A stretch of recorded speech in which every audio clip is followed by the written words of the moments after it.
Hello everyone, quick tutorial here, and in this video I'm going to show you how to chat with a friend on Roblox. Alright, first thing that you need to do here is to open up your Roblox app.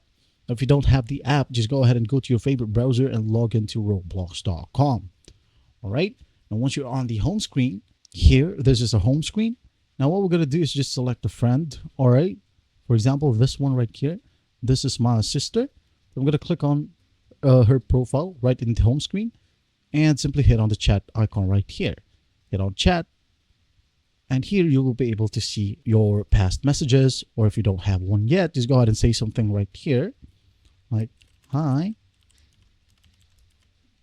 and hit on the send icon right here at the bottom right. All right, now if you have multiple friends right here on Roblox, just go ahead and locate your friend right here one by one, or make use of the search icon right here and search for your friend. All right, once done, once you have it located, just click on it again and send a message. That's basically it. I hope this video helps, and I'll see you in the next one.